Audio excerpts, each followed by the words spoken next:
The telegram arrived at Australian military headquarters in Melbourne on December 3, 1942.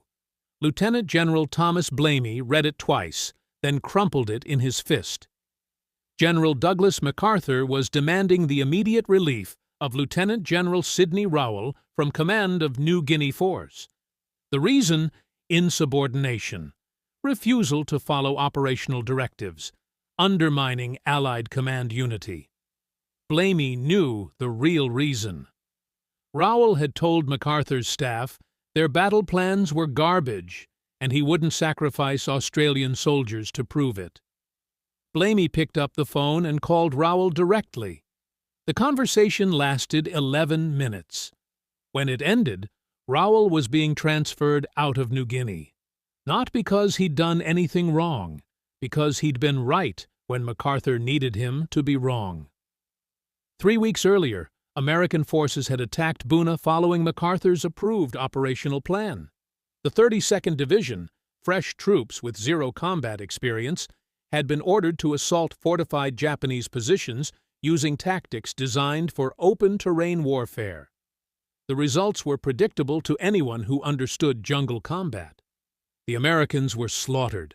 Machine gun fire from invisible bunkers. Mortar rounds that dropped through jungle canopy. Defenders who couldn't be suppressed because you couldn't see them to shoot them. In 18 days, the 32nd Division suffered 2,800 casualties and captured approximately 400 meters of ground. That's 15 casualties per meter. Wounded men lying in swamps, screaming for medics who couldn't reach them. Bodies rotting in no man's land because recovery was suicide. Rowell had predicted this, not vaguely, specifically. He'd told MacArthur's planning staff that frontal assaults in jungle terrain against fortified positions would produce exactly these casualty rates with minimal territorial gain. He'd offered alternative tactics based on Australian experience at Kokoda and Milne Bay. The American planners had dismissed him. They had degrees from West Point and War College. They'd studied Clausewitz and Napoleon. They understood operational art in ways these colonial generals couldn't grasp. Rowell understood something they didn't. Theories written for European battlefields meant nothing in New Guinea jungle, where visibility was measured in feet, and artillery couldn't reach targets under triple canopy forest. When MacArthur's staff presented the Buna assault plan to Rowell on November 15th, he'd pointed out specific problems. Artillery preparation was useless in jungle.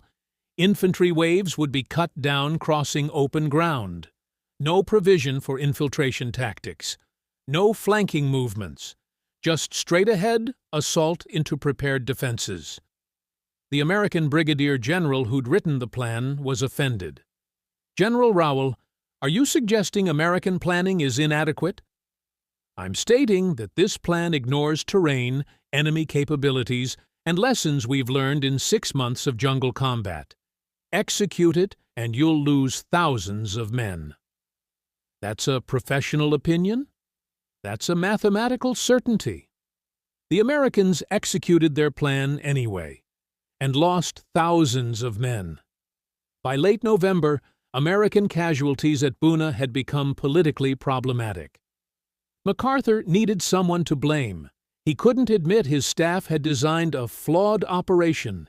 He couldn't acknowledge that American troops lacked training for jungle warfare, so he blamed Australian command for insufficient support. Rowell responded by documenting exactly what support Australian forces had provided, what resources were available, and what tactical alternatives he'd recommended that were ignored. His report to Australian military headquarters was devastating in its precision. Then he made his fatal mistake. He told visiting American staff officers that he would not commit additional Australian forces to operations designed using faulty doctrine. If Americans wanted to modify tactics based on jungle warfare realities, Australian forces would participate. If Americans insisted on repeating failed approaches, Rowell would not waste Australian lives enabling American mistakes.